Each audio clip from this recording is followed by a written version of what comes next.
grades and tier lists are garbage for improving. Look at these 3 cards. These were all in the top 3 commons of their color for the best drafters. These cards are either ignored entirely or given very bad grades in traditional ranking. So how do we avoid this trap? Instead of ranking in a vacuum, we're going to look at the context of each deck archetype. That's right, we're going to be using draft skeletons. To help me with this, I invited Dafore. He's got multiple top professional finishes and constantly fights for the top 1 spot on Arena each month. To promote discussion, we both built 10 skeletons, 1 for each archetype, and then presented them to each other. We both got to learn a lot about the format, and I hope that our discussion is helpful to you too. It's both hard to make and explain this type of content, so if you want to see more, then please tell us in the comments. So getting into this, we're going to let Dafore start off, and what he says that this archetype for Azorius is artifacts. So it's just building up a pile of artifacts and getting value from them, getting extra bonuses from having lots of them in play. So how did you end up going and putting this together? Okay, so I was looking at the payoffs first. I was just starting with Signpost uncommons. Like one is Tidus, right? Tidus, Blitzball Star. Whenever an artifact you control enters, put a 1/1 counter. This would just grow, right? If they have removal, you lose all the value, right? Mm-hmm. It's alarming to me that now we need other payoffs because if we're only building around that, we need probably other stuff to also be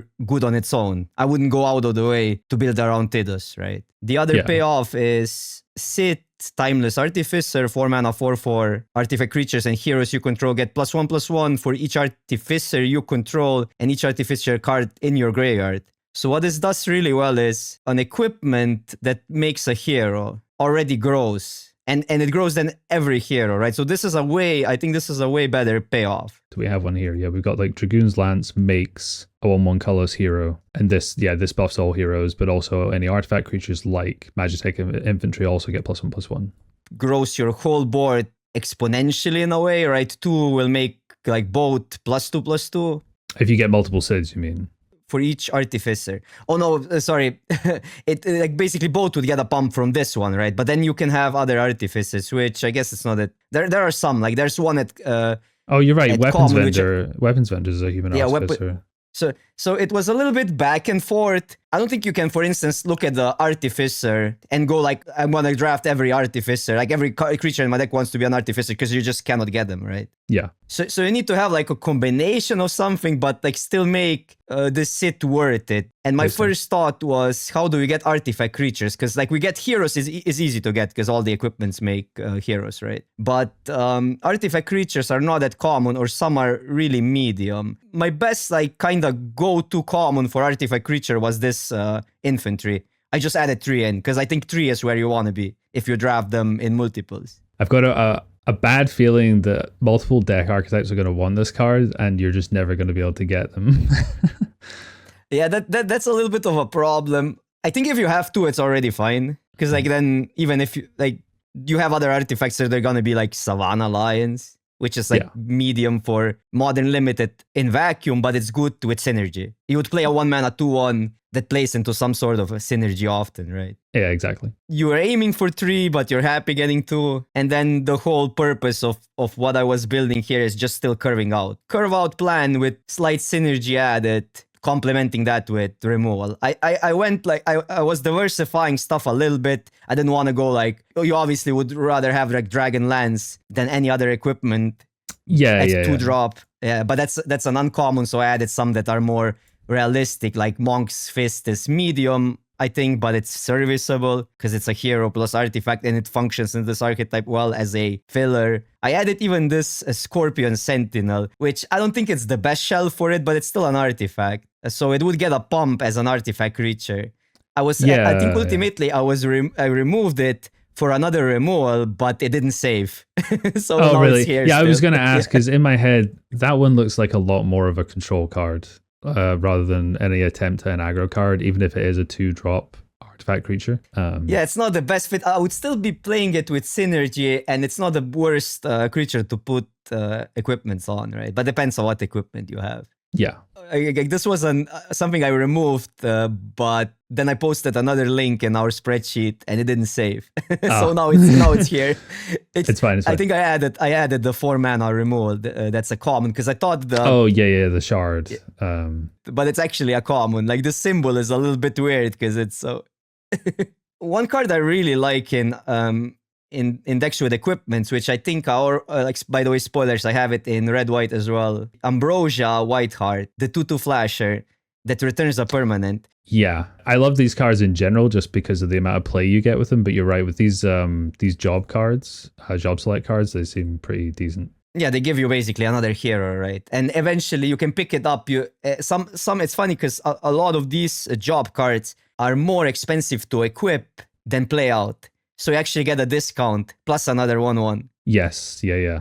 Which is why like weapons vendor is also pretty great in some of these decks because of the massive discount on equipping. I think vendor is gonna be premium in especially in both, like, but probably better in white blue, because white blue still seems to go slightly slower, I think, than red white. Mm-hmm. But just this discount is huge, and it's eventually card advantage because it replaces itself, right? A good body also to put equipments on, and an artificer for the signpost uncommon. Yeah, obviously, yeah, I can see we got Machinist Arsenal here is like a really good bomb for this kind of archetype, but I guess I should jump over to how I tried to go about it. I was a bit unsure about Tidus. I thought he was better than Sid at a glance because I thought Sid, I don't know, I guess I saw the upside of Tidus more, but he doesn't really fit into this type of deck. He's trying to be aggressive and I'm trying to be a bit more controlling and grindy and slow and flyers with this list. So he should probably be Sid, if anything.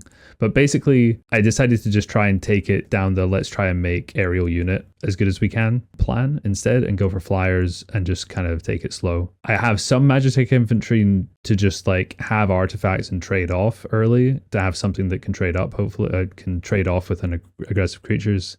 Scorpion Sentinel there just to block and maybe eventually gets to turn on fully. I kind of like the idea of maybe being able to use cargo ship into, you know, ramping into certain relevant threats like Rook turret or more importantly probably the white Orosite. And then it's mostly going for just like value flyers and a few big artifacts. So I put in some cards that were a little bit not sure how good they'll be, but hopefully if there was a home for them, it would be in this deck. Like I'm not big on the relentless, you know, X ATM card, but if there's a home for it, this is probably one of them. I think Thieves Knights will go relatively well here with all the evasive creatures. Not too sure exactly how good Instant Ramen will be. Depends a lot on the speed of the format, I guess, as to whether you would just be happy to play it as a value card that can be used for synergies, or if it's just like things will be too fast and you can't waste your time doing that. Grahatia is interesting because he does care about artifacts and creatures dying. I think later on, I think about him in the black-white deck, and he might be better there than in this. I think I have it in black-white, yeah, as well. Yeah, he might be better there, but I felt that because I was looking to slow down the game and kind of grind out value, that having one in here made some sense. I think Sid should be in this list over Tidus probably, and I think that this archetype probably does want to be more aggressive ideally, but it looks like maybe you could try and go about it both ways. So my only, or like really out of the place card in your list is Syncopate.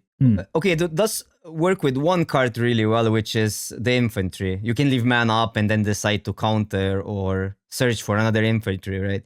But beyond that, I'm trying to tap out control too much, aren't I?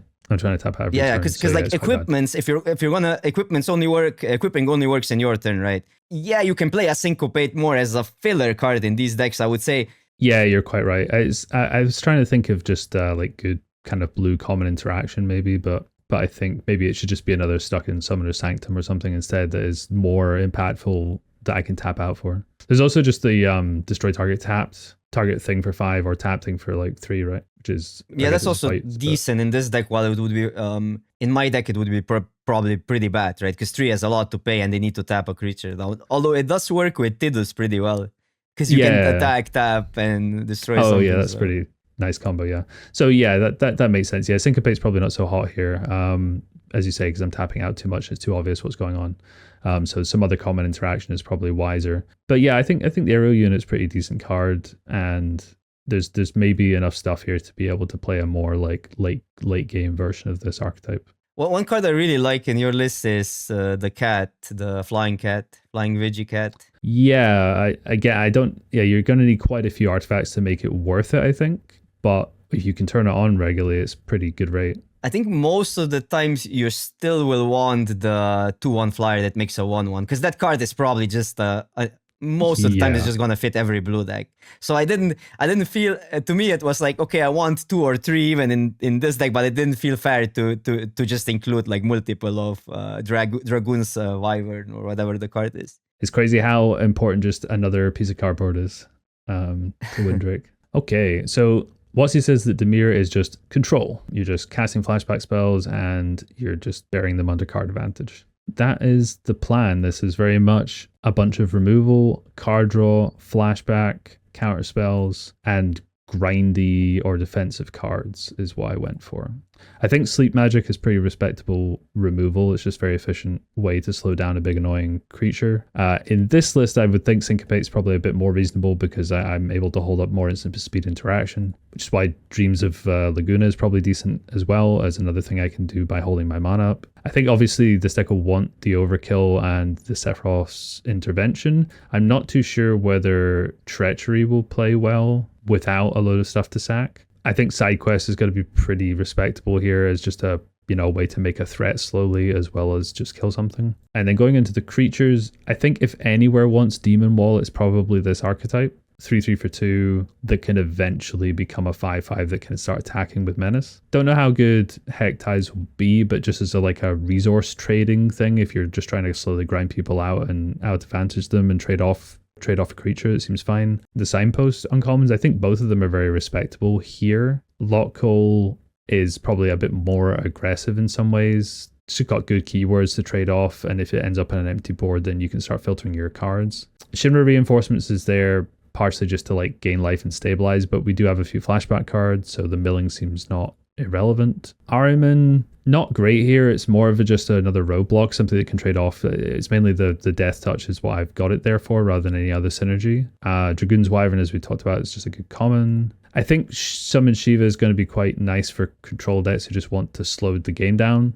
Being able to slow down something good from attacking and then draw cards seems great. Ultimecia, just scrying, stabilizing the board, and eventually making a big threat to finish the game off. I'm pretty high on Malboro. I think being able to swamp cycle and then have a pretty legitimate 6-drop is quite nice. Summon Anima is just good value.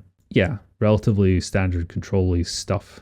Yeah, I would say this is more it's not your typical control deck, but maybe I'm going more from constructed perspective because in constructed control it's more just deal with stuff, so more spells and then less win conditions and win with that, and then a lot of cheap card advantage cards, counter spells and stuff. This to me looks like they're stating it's a control deck, but it feels like there's not in some ways, right? Insane support. Yeah, it's just a pile of good cards, I think. Yeah.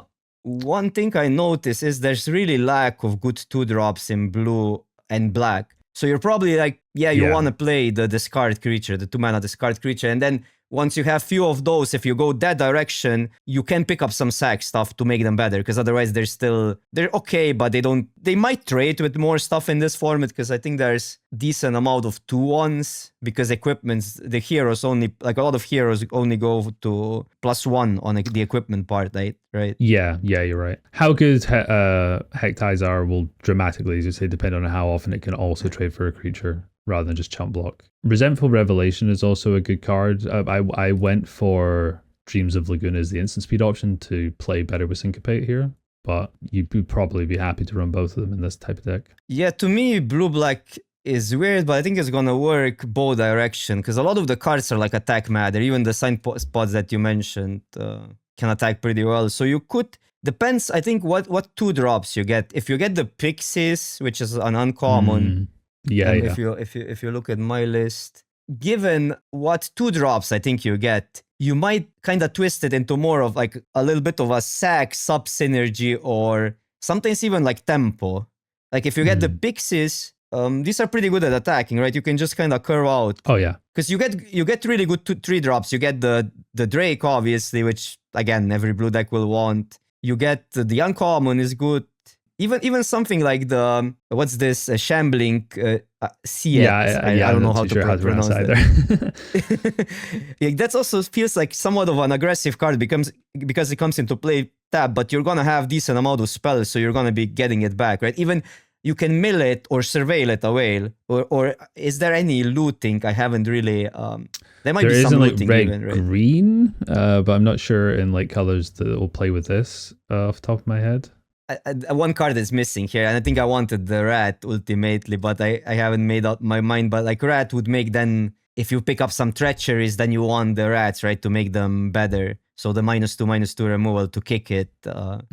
Yeah. So you have something to sack. I think you kind of want to tweak it, pick up boxes of synergy, and then still operate on the good Dimir cards for your top end. It's interesting that you, as you say, might be able to make it more tempo and aggressive. If you get multiple pixies, multiple dragoons, wyverns, and things to fill it out, then you could actually have kind of a tempo Dimir list. The counter spells are also, you also included the syncopates. I included like combination of, I like the Swallowed by Leviathan quite a lot.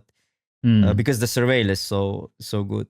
Yeah, what's your feeling on Poison the Waters? Because some people were like, this is only like a sideboard card, or it's not really worth a whole card. But what are your feelings on it? Oh, this card is great because this you will have issues if you go control with dealing with the mage tokens often, and often the mage decks will be, well, the second ability won't matter, right? But the first ability will be pretty sick there. And when the second ability matters, so reveal their hand and choose a artifact or creature card, will be way better against everything else, right? Yeah. So it kind of fits both spectrums, and again, because there is not many good 2-drops, this is a kind of decent 2-drop play then. Yeah, also there's as we said earlier, there's a few heroes that won't have more than 1 toughness, so you could potentially pick them up as well. Even what I put here, like the Pixie and the Reno and Root, they're both 1 toughness. There's actually the Dragoon's Wyvern's the 2/1 as well, so that would ruin them. Yeah, there's a lot of one toughness creature, or it deals with like you said, the Drake. Yeah, I think it's a flexible archetype. It doesn't fit the description that Wizards are giving us necessarily as a control. Yeah, no, I think it is a lot more, as you say, like good stuff mid-rangey that can pivot to be more tempo-y or more control-y depending on what you get. It's similar to the Authors deck or like the Spells deck, the Agros Izzet decks from the past, from different sets like Midnight Hunt, for instance. And I think they nailed the description on this one at least. They're saying it's an aggro, kind of burn type of spells deck, right? I didn't play Midnight Hunt, so I'm looking at aggro and I'm like, well, it's making wizards that have 0 power. How many of these should I be playing versus actual creatures that want to attack, and what's the mix of spells and stuff that I need to do? So the ratios are quite hard to figure out intuitively. I think I built this like really all in. The idea is you kind of want to look at black cards as blue cards, and in other sets this wasn't really possible because there were not a lot of cantrips in black. But in this set you have what's the card? The Revelation. Revelation, right? Yeah. So that's a cantrip. Or Opera Love Song in red, even though that's an uncommon, but it's going to be really good in this deck because you have a lot of cheap cards. That card in general, I think, is really good. It just seems like a very strong card, and anything that and it has the good wording on it. It has the until your next end step, so you can cast it in your turn, use the mana that you have left, and then next turn still play cards out. So the 2-drops are a little bit tricky, but these are good enough. The Black Mage's Rot is just a 2/1 that has this ping ability on it. I think this is the go-to common that you want. And this is the Red Mage Rapier is a card that I think I only like in this deck. I might play one maybe in red-white as well, because the equipments also trigger it. Yeah. But the issue with this card is if you don't pump, it's just a 1/1. So you really need to keep the spells going to make it relevant.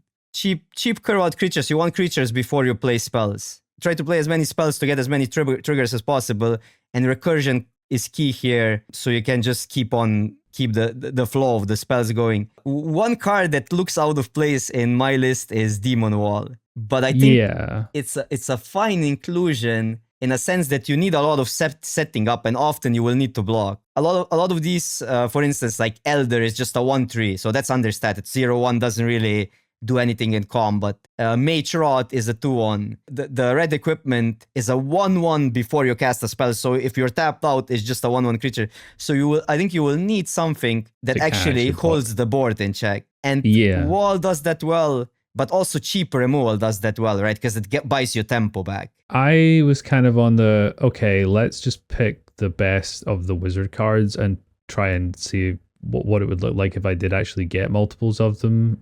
Even if quite a lot of them are commons. I'm not too sure how Elder is, but I basically, I'm going on the idea that critical mass was important to this, because if you only have a few of the black wizards, then the payoffs aren't really there to justify putting that many spells in. So I feel like you do need to get to a certain number of them in the deck. These get better in multiples, but I think I'd rather have the cheaper ones. Yeah, you definitely prefer the cheaper ones.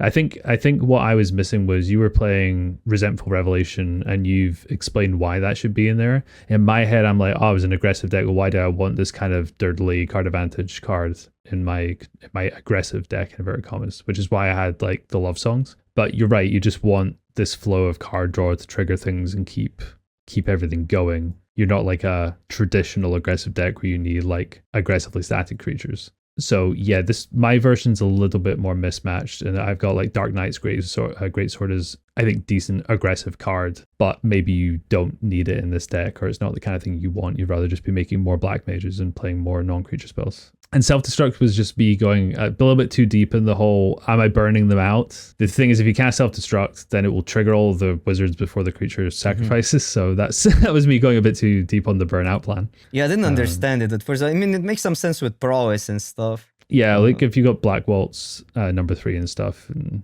yeah, it's getting a little bit cute, but yeah, that was where my head was at. I think here we differ quite a lot.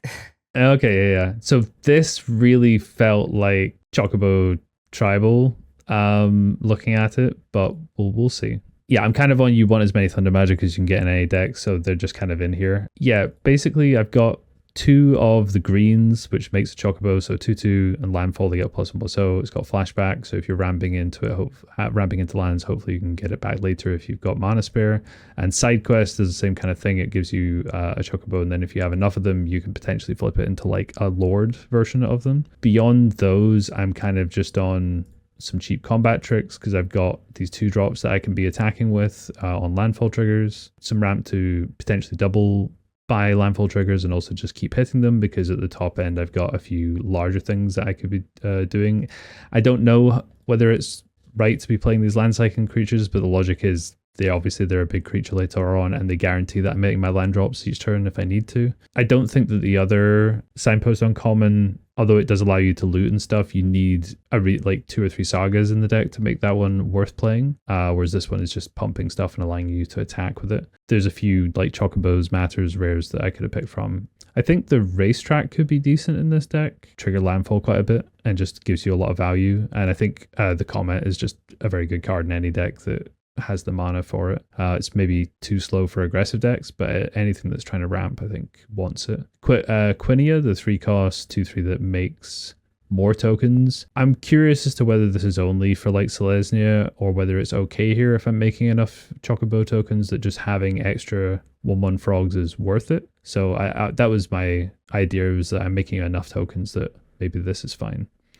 Oh, because your 2 drops are all tokens. Yeah, because I've got a bunch of 2 drops that are making tokens, and then a few other things that are making tokens that hopefully this will trigger enough to be worth it, to make decent stats. And the Sandworm thing is kind of cute in that you can destroy your own land to re-trigger landfall, so you could potentially get like a double landfall trigger and attack in with everything. Oh, Sandworm, yeah, works well in this deck. So I haven't really... I think I missed the card in my build, yeah. Looks great here.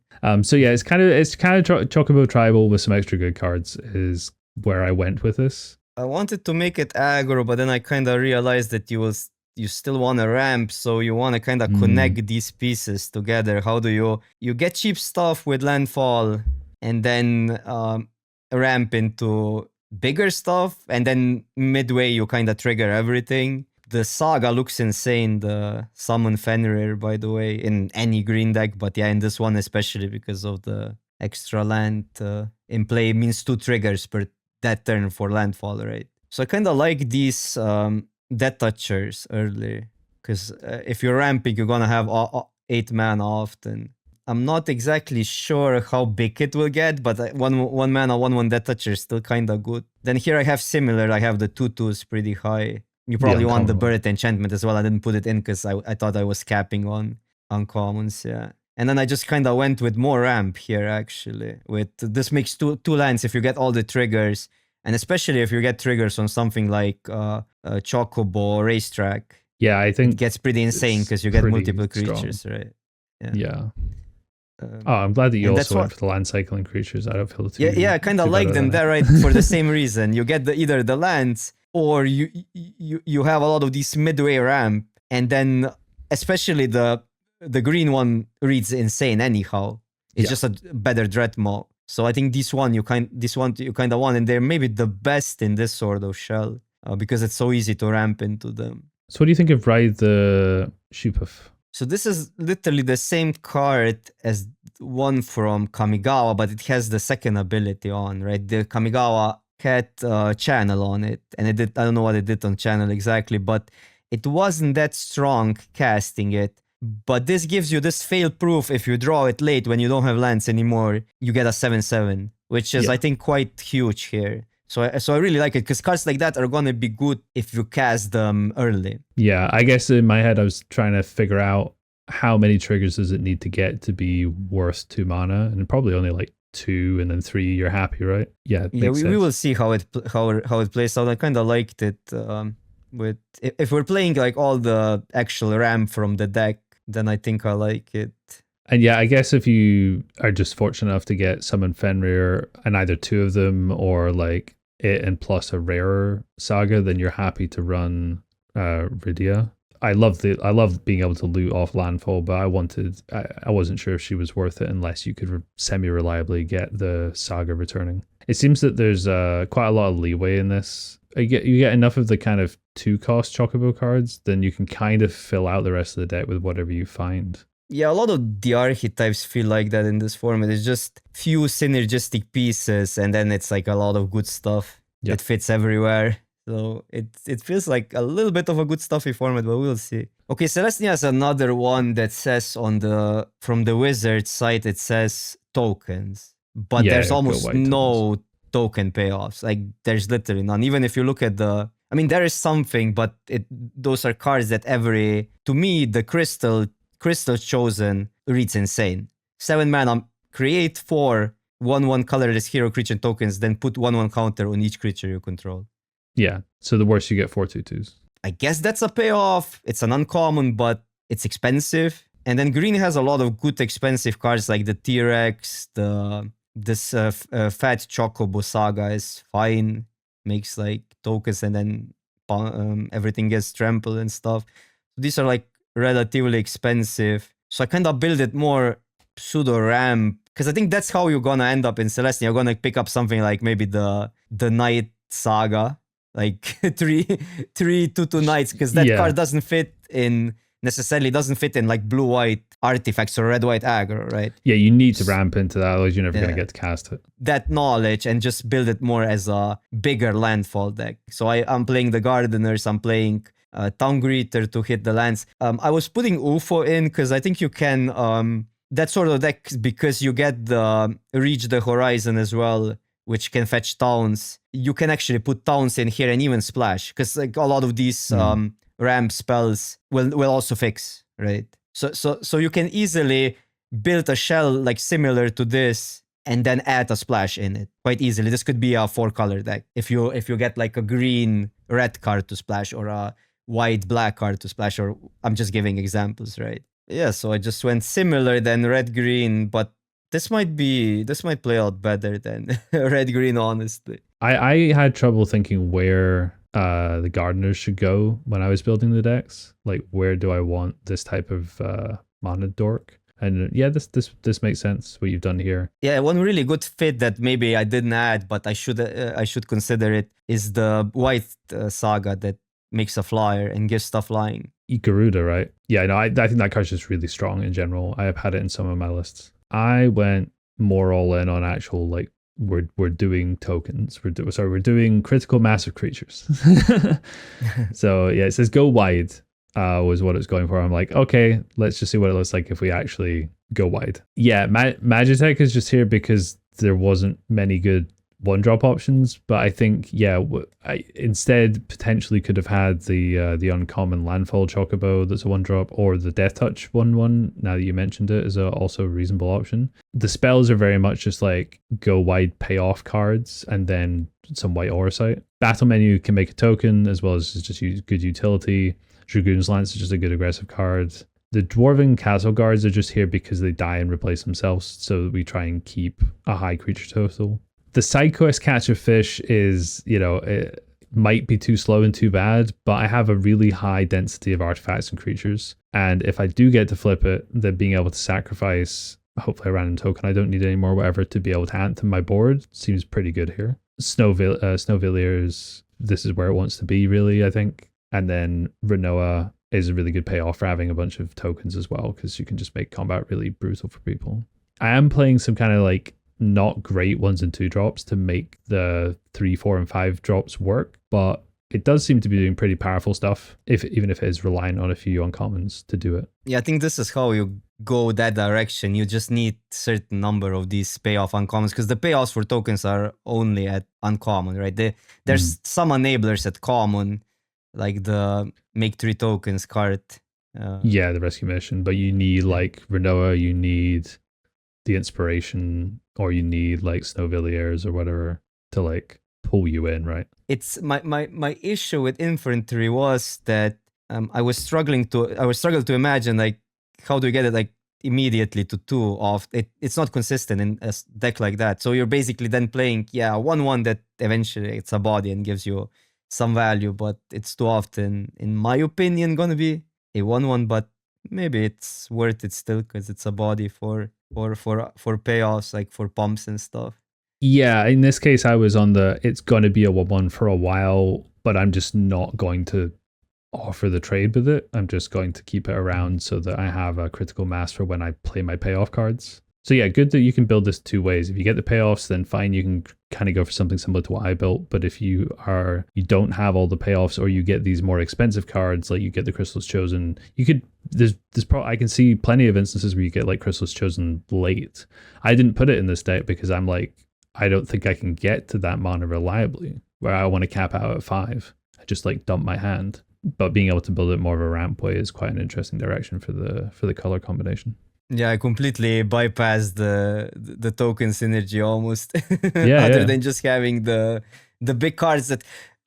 Funny is the uncommon that we spoke about earlier, the 7 mana make 4 heroes. That's kind of feels like a whole deck in one card. You just go wide, pump the board. You don't need anything else.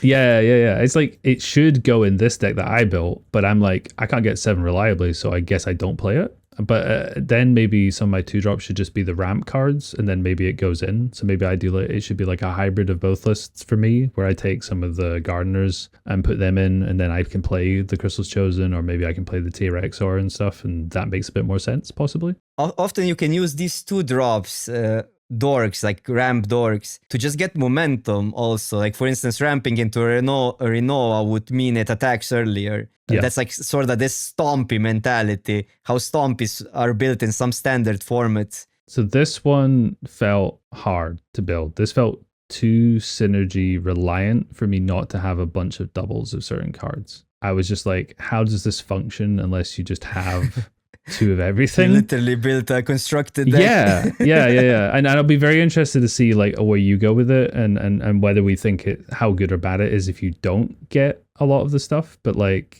it felt really hard to build otherwise. Yeah, the big one is obviously the Judge Magister gets the tokens off your artifacts or your creatures dying. And then it was pretty much value 2 drops. So like the Dwarf makes a token, and the Rat makes a token.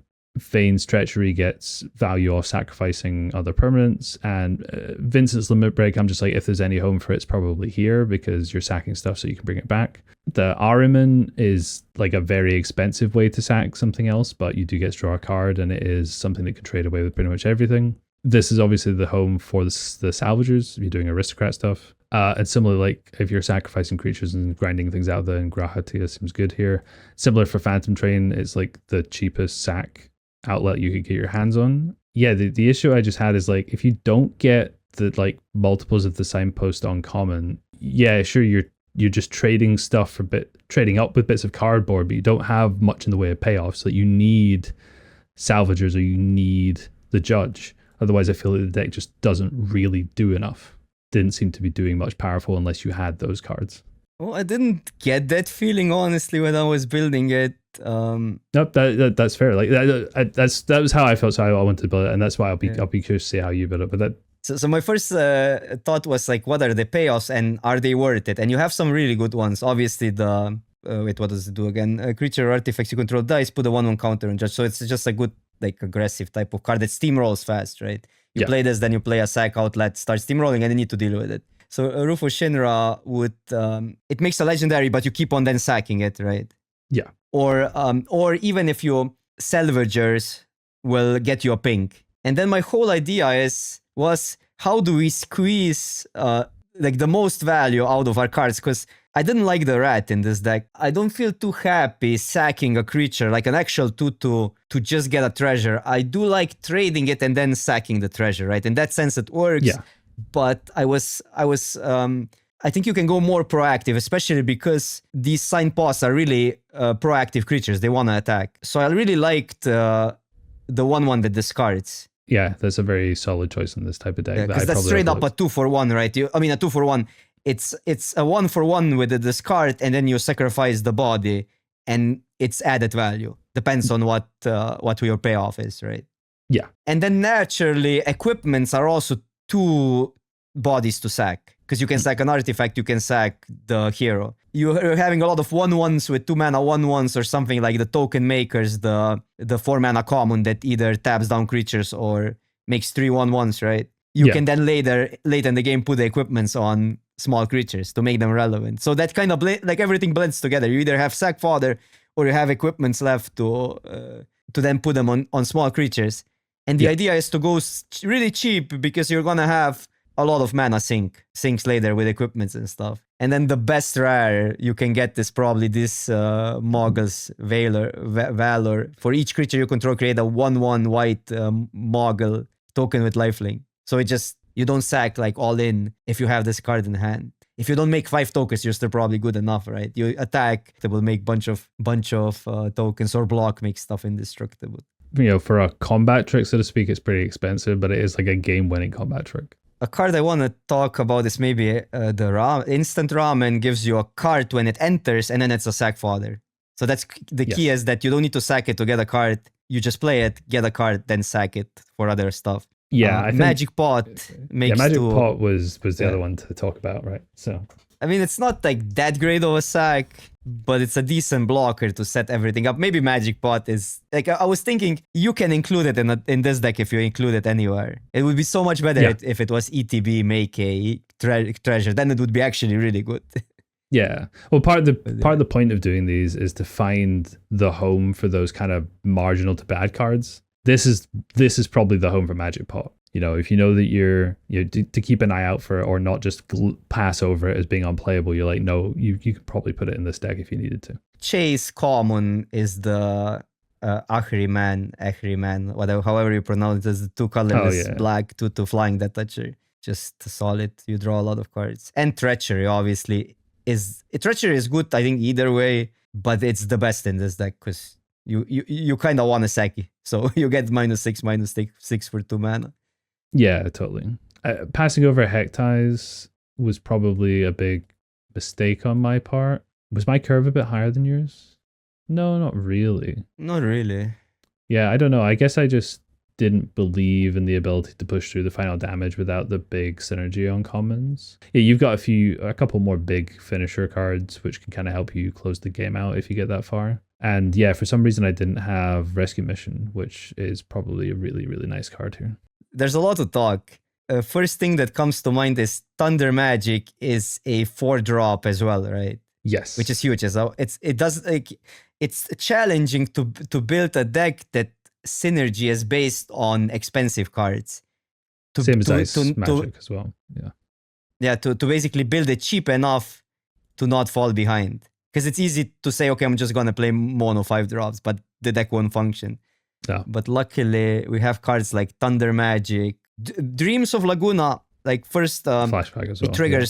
It triggers stuff, but on flashback, it's a 4-drop, right? Ice Magic, like you mentioned, even Syncopate to some degree, you can overpay for it if you need to later in the game. True. Right? So there's a lot of options. So something to think about when building these decks, like it's easy to tunnel just by the actual mana cost of the cards, especially early when the set will be new. But there's a lot of support for this archetype. And then I just like randomly added a bunch of payoffs. So non-creature matter stuff. The Blazing Bomb, obviously uncommon, pretty premium here. It's gonna grow a lot. Yeah, I didn't believe that Blazing Bomb was good enough. Maybe it's I worth guess it. it's somewhat slow. It's pretty slow, it's yeah. pretty slow. It's still like it'll stop you from getting run over if you need it. So maybe that's good enough. Tempo-wise, it's not that bad in a sense that it still deals with something and you're doing other stuff with it, right? It's just sometimes sequencing will be awkward when you will draw it when it will interfere with your curve. In that sense, it's maybe can be weird. Yeah, it'll be interesting to see how it shakes out when it's played. Okay, so I have my 2-drop commons. I have Sahajin,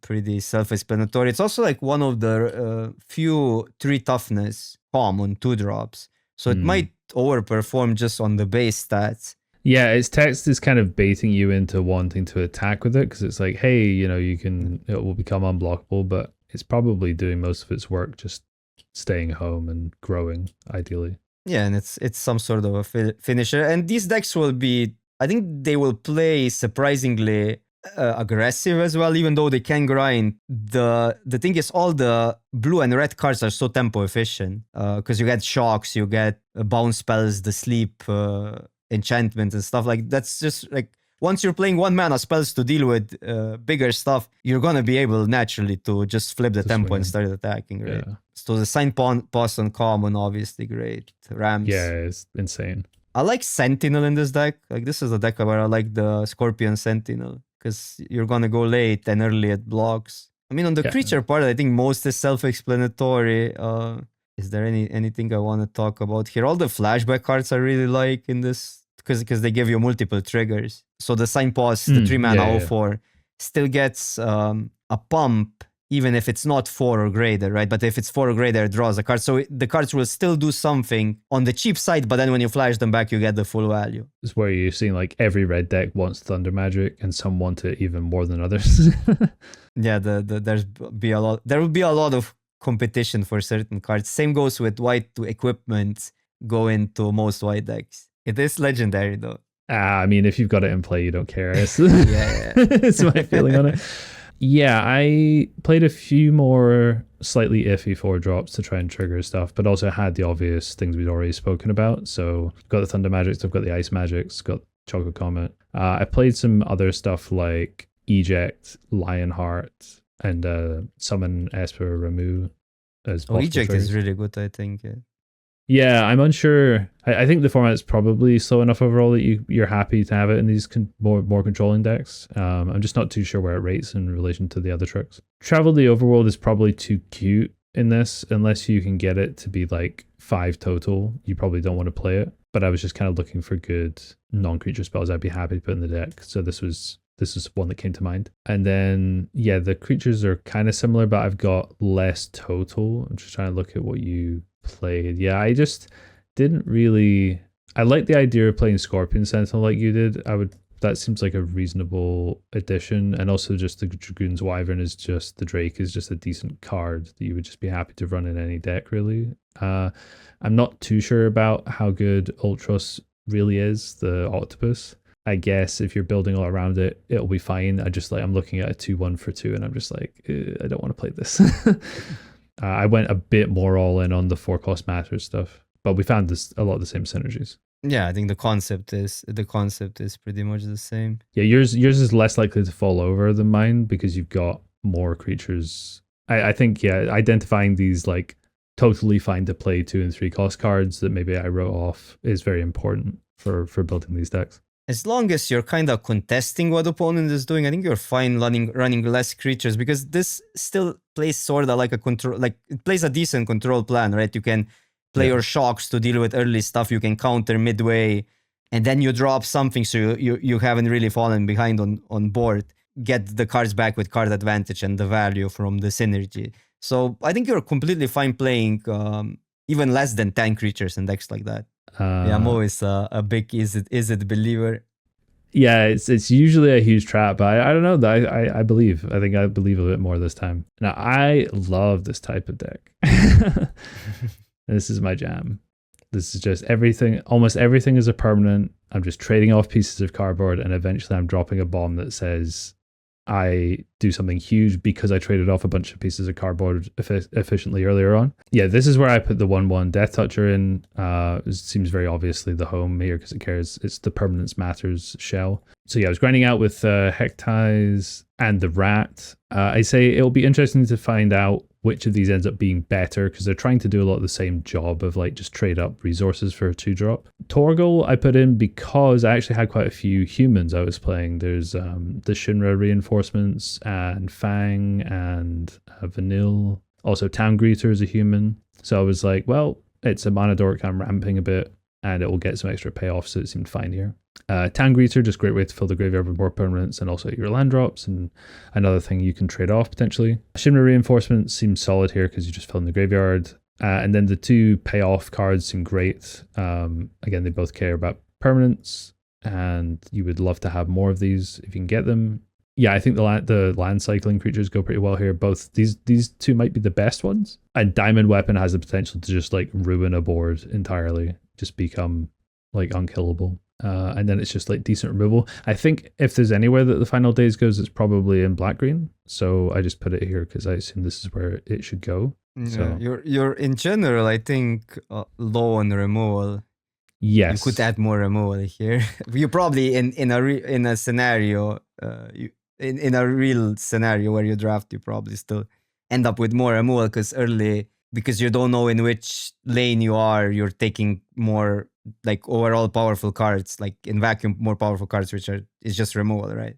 So you're naturally gonna end up with more removal than this. But yeah, I understand it for the sake of archetype building, that you want it really to build on synergy. Yeah, there's only like 3 removal in here, and you definitely want to be like 5 or 6 ideally. I think the only difference I have different cards, and I didn't go that.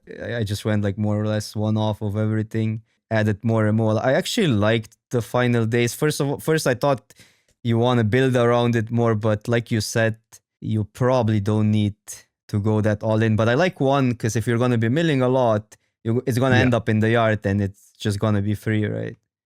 Yeah, I think 1 is probably just the right number. I don't think you want, like, you definitely don't want 3 of these. You probably don't even want 2 of them. And this is again a deck where this deck actually really wants treacheries, because Town Greeters are good sacks because they already give you a land. Yeah. So I think if you can get multiple treacheries, but a lot of decks will want this card. This is like then the black chase card common, so it's gonna be hard to get them in multiples. One thing I really liked in this deck is going town route, because the greeter gets you towns, and then the uncommon town has cycling on it, so it counts for permanence in the yard. I was thinking you can easily splash, and a lot of green decks can just go splashy, especially like once we're talking Sultai route. Yeah, there's quite a lot of good green splashing potential options. It's going to be its own thing. So I think there's 2 routes. You take this like the way we build it, with more synergy and more self-mill. But if you don't get enough payoffs, you just kind of go good stuff splash. Or maybe a combination of both. I went similar but more aggro than Azorius. Again, I went with being lucky and getting 3 infantries. Yeah. Yeah, all our decks have 2 Thunder Magic and either 2 or 3 infantry if we're putting them in. It's going to be like, I don't know how real it's going to be when we get to drafting, but that's where we're at.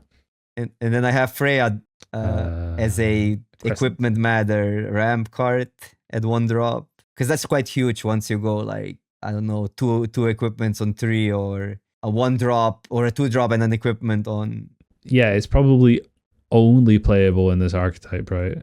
I'm trying to Yeah, think. you don't want it in spells. And it is a flyer to put the equipments on. So it's just Yes. like every mode on it is great. I think item shop keep is surprisingly good in this one. Manus on these equipments is pretty good. Obviously, the dwarf has double strike. That alone putting equipments on is crazy. Yeah. And then the looting and all. I think I like the red mage's rapier here. Yeah, I think all the this is the other equipments big trigger home it, for it, right? Was it red, black, and then this? And I was toying around a little bit with mages, wizards as well, because you're gonna have a lot of equipments which trigger them. So the good ones you can play in this build, which is this uncommon, is obviously great. And the bodies matter to later put equipments on if they deal with your creatures already or the other creatures. Barret Valles deals damage equal to the number of equipment creatures you control to defending player when it attacks. I like Coral Sword, by the way. Such a good trick. It doesn't make a creature. 1 mana is huge. Like we literally got a 1 mana trick as an instant that disappeared, right? This stays in play and it also counts for all the equipment matter, and if you get the wizards for all the damages as well. Yeah, and this deck can play it while the blue or black deck. I maybe should put more removal in or tricks, but I don't like tricks necessarily in any of the decks because you already have a lot of mana to re-equip. So you kind of, the idea is you just trade and then re-equip and trade another thing, right? So tricks usually, at least in the past, they used to contradict with equipment plan a little bit. That's something I hadn't really thought about too much, is you're going to be sitting with these expensive equipments on the battlefield. And if you just have combat tricks, you're just like, God, I wish I didn't have this combat trick. I wish I had literally anything else. So yeah, so maybe like another removal. These look really, the Slash of Light looks really good in a deck like that, by the way. Yeah. Because it just, you don't need much. Like if it deals 3 damage for 2, it's already a good card. And that's pretty easy because a single equipment produces a body. So it's 2 already. You need another creature and it's 3 damage or more. So I went a little bit more on equipment synergy matters. I've only gone with 2 inventory instead of 3, although I think you're quite right about wanting 3. I've got even less tricks because I'm just like, I want permanents and I care about equipping stuff. I had the Ambrosia Whiteheart here for shenanigans tricks of rebuying and replaying the job select equipment like we mentioned before. I do play one of the Dwarven Castle Guard as well as just like more bodies stick around to equip, but also again triggers the signpost card. I don't know how, I think Paladin's Arms is probably kind of bad, but again, I was going for like critical mass of artifacts to play weapons, like get more value off weapons vendor and stuff. I realized that I'm actually playing like enough artifacts that maybe the Galakat is playable. It's a really good target for equipment. Yeah. Like I probably needed to be playing Slash of Light, but yeah, we both ended up in the case where we're just like critical mass of cheap creatures and like try and push through that way. Yeah, it'll be interesting to see just exactly how good Weapons Vendor is. Because it's definitely going to be very good certain places, but just how good is it? The 4 mana flyer also looks good, by the way. It fetches an artifact or something. Or the Moogle. I forgot what it does. Yeah. So I think it's like 3/2 flyer. Yeah, that's also a very respectable choice. Especially because if you got like 1 Dragoon's Lance and you're like, I always want this card, you just go find it.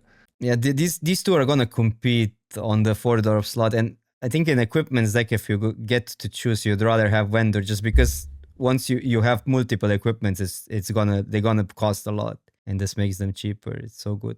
Did you also like not actually go Simic? Yeah. So I laid out all the blue-green cards, and I'm like, there's like nothing here. Is what it felt like. So WotC calls it town ramp. Obviously, towns are jewels that you can fix with, and the most logical pairing to me was red for the landfall stuff from Gruul. So that's why I went Dimir with it rather than going other colors. But this does seem to be the base, probably to go like 5 color or whatever you want to do. I honestly wasn't super impressed by most of the blue cards here, though. They're fine. Like the gold, I think Ignis is probably really good. Travel the Overworld is pretty great. And I know that from playing like Dimir and some other formats recently, some other draft formats recently, that things like Syncopate can usually play very nicely with big mana ramp stuff. But I don't know. The blue wasn't exciting me massively here in the build that I ended up making. I had the same thoughts, and I was like, this deck doesn't even want to be Simic, but I have to build a Simic deck. There we go. Yeah, so that's cool that you had the same thought. Yeah, it just I looked at Simic stuff. I'm like, yeah, okay, Ignis is pretty damn strong card, and then why do I? And yeah, Travel the Overworld's good, but then why else would I want to be blue? Why am I bothering with blue here? Maybe it needs to be 4 color or 5 colors to justify it or something. I don't know, but just looking at these skeletons, it didn't feel that worth being Simic. Surprisingly, I went also Simic main. It's the same deck. I'm just having different splashes. I think you wanna actually go 4 or 5 colors with this, but be base 2 colors. Okay, so yeah, you went. That's how I view it. Red and black.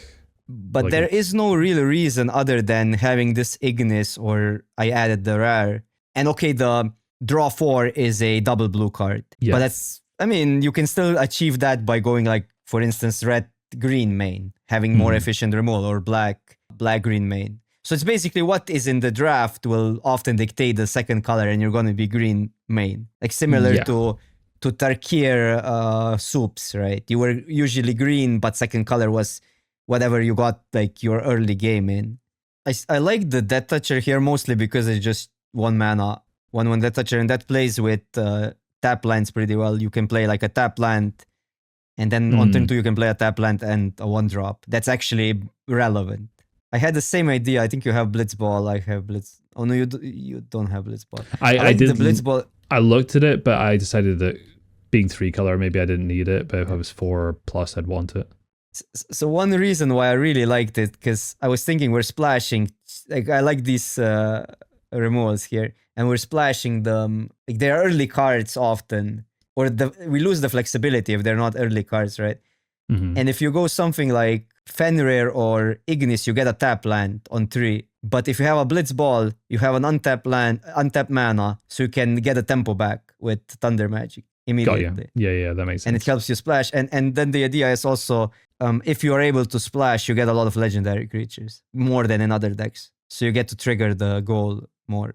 Fire Magic is clearly quite a strong card, but it was like, what's the best home for it? And this seems like one of the best homes for it, for sure. Yeah, having like a pseudo master mode, and you just really punish the mage deck or the wizard deck if it goes too white. Yeah, it's like Selesnya deck and the wizard deck, and then just any aggressive deck. Like it's pretty damn good into like 4 or 5 archetypes.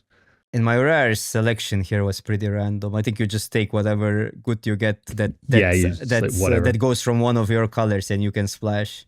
Yes. even if you're looking in the synergy with green, you still want to ramp into those cards. So it feels like green just always wants to ramp in this format. Yeah, there's enough good expensive cards that it's quite good to ramp, even at lower rarities. Or not every deck would want ramp spells, but if we're thinking like Landfall wants ramp spells, the Simic deck wants to ramp, and now like I would argue that the white deck also wants the ramp, so maybe that it will get so contested that it will actually be hard to get the ramp spells in this format. Yeah. If we agree on the logic that Crystal's Chosen is busted, and therefore you want it in your deck and you want to be able to cast it, and the only way you can help reliably cast it is to ramp, then yeah, it makes sense. Sweet. Well, yeah, having a good dig through all this, I feel a little bit better about the format, not just like going into drafting it, but also just it looks like it's pretty, you can't say balanced because you don't know how strong everything is, but there's enough stuff going on in each color pair. It looks like it'll be fun to draft, at least. Yeah, I think the cards are interesting, and the archetypes are also not the most obvious one. Izzet is not a tempo aggro deck, but it's a big spell matter deck, and now a black red is a tempo / aggro deck, so they switched it up a little bit. Like red black white is sack, even though we've seen that before, but then black red is a spells deck instead of sack, right? You know what never changes? Simic is always ramp, and it's always gonna be ramp. Yeah, it seems so. It's always whether it's drafter, whether it's commander, it's always ramp and value and splashing. Thanks a lot for helping me with this. It was just a good exercise, I think, hopefully for both of us going into the draft, just to talk out. This probably did go a lot longer than I thought, but it's just going to be a nice, healthy yap session, I think. Just as both. You're gonna have to do a lot of editing, I think. I think even so, it's going to end up over an hour or something probably. Yeah. So it's just how it is. It's fine.